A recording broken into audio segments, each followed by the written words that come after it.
Haven exist करता है।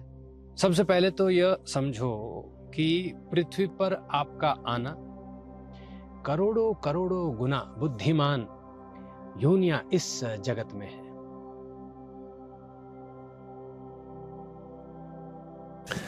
प्रणाम। आपके लिए और आपके सभी प्रियजनों के लिए बहुत प्रार्थना है। आज का प्रश्न बड़ा विशेष है और बड़ा सुंदर है। प्रश्न है कि क्या स्वर्ग होता है, क्या हेवन एग्जिस्ट करता है, और करता है तो कैसे पहुँचे, या फिर ये कोई कल्पना है। चलिए इसके ऊपर चर्चा करते हैं, उत्तर समझते हैं। सबसे पहले तो यह समझो कि पृथ्वी पर आपका आना, यहाँ से जाना, ये एक बहुत बड़ा रहस्य है। रहस्य का मतलब सीक्रेट है। और इस रहस्य के ऊपर अभी नहीं, जब से पृथ्वी का निर्माण हुआ है तब से ये खोज चल रही है कि पता किया जाए कि पृथ्वी पर हम आते कैसे हैं और पृथ्वी से हम जाते कैसे हैं। फिर समय समय पर विद्वान वर्ग, हमारे बड़े बुजुर्ग, वो ज्ञान देते हैं, कुछ समझा के जाते हैं कि अच्छा करो तो अच्छे स्थान पे पहुंच जाओगे, किसी का बुरा मत करना तो आपका अच्छा हो जाएगा। उसी ज्ञान की श्रृंखला में स्वर्ग का निर्माण होता है। स्वर्ग के विषय में आप ऐसे समझो कि यदि आपका कमाया हुआ धन आपके लिए उपयोगी होगा, सहयोग करेगा, तो आप एक अच्छे स्थान पर पहुंच जाते हैं। तो वो अच्छा स्थान आप स्वर्ग रूप में समझो। और यदि आपने यहाँ पर अपने लिए वो सब चीजें तैयार नहीं कर पाए जो आपको आगे आने वाले जीवन में मदद करती, तो फिर आप स्वर्ग की जो कल्पना है या स्वर्ग का जो विचार है उसे त्याग दीजिए। एक और उदाहरण से समझें कि मानो आप विश्व के किसी एक कोने में हैं, किसी देश में हैं, और आपको पता चला कि आपके देश से भी बढ़कर एक और देश है जो आपको निमंत्रण दे रहा, आपको बुला रहा है। अब आपने जब वहां जाना है तो आप कैसे जाएंगे? उसके लिए किन किन चीजों की आवश्यकता होगी वो आपको तैयार करनी होगी। उन्हीं चीजों में वीजा आता है, उन्हीं चीजों में आपके पास कुछ धनराशि होनी चाहिए, कुछ कारण होना चाहिए, आपका अच्छा होना बहुत आवश्यक है। यदि ये सारे गुण आप में होंगे तो वो बड़ा देश बड़े हृदय से आपका स्वागत करेगा। ऐसे ही स्वर्ग को समझिएगा। ब्रह्मांड सिर्फ पृथ्वी का नहीं है। ऐसा नहीं है कि सिर्फ एक पृथ्वी है पूरे ब्रह्मांड में। अनंत कोटि ब्रह्मांड हैं इस जगत बोल दो, इस एग्जिस्टेंस में बोल दो। कोई कल्पना नहीं की जा सकती, ये इतना विशाल और इतना बड़ा है। एक पृथ्वी मात्र के लिए नहीं है। और ऐसा सोचना कि मनुष्य सबसे बड़ा है, ये तो एक और आपका भ्रम हो जाएगा।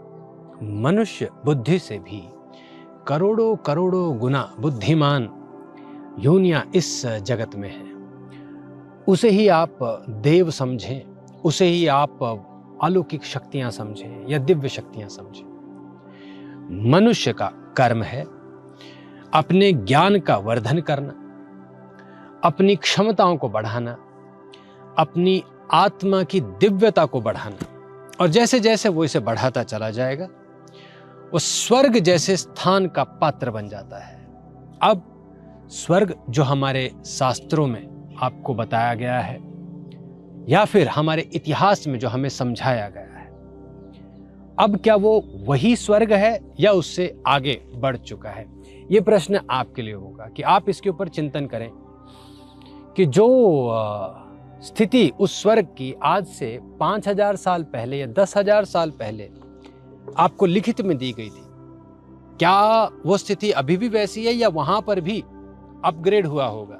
कैसे? जैसे आपका घर है, आज से 20 साल पहले अलग था। अब जैसे जैसे आप बड़े हुए, थोड़ा धन कमाया, तो आपने घर का रूप ही बदल दिया है। ऐसे ही क्या स्वर्ग वैसा ही है या वो बदलता चला जा रहा है? इसका चिंतन आपने करना है। बड़े सरल रूप से समझना तो ऐसे समझो कि जो बच्चा अपनी पढ़ाई को बहुत अच्छा कर ले, अपनी इंटेलिजेंस को बहुत अच्छा कर ले और फिर बहुत मेहनत करे, तो वो इस संसार में अपने लिए बड़ा अच्छा जीवन तैयार कर लेता है। लेकिन एक ऐसा बच्चा सोचिए जो बिल्कुल पढ़ाई नहीं कर सका, धन भी नहीं कमा पाया और जिसका बुद्धि बल भी नहीं बढ़ा, तो वह इसी पृथ्वी पर अपने लिए एक ऐसा जीवन तैयार करता है जो दरिद्रता का है, गरीबी का है, बहुत असहाय है।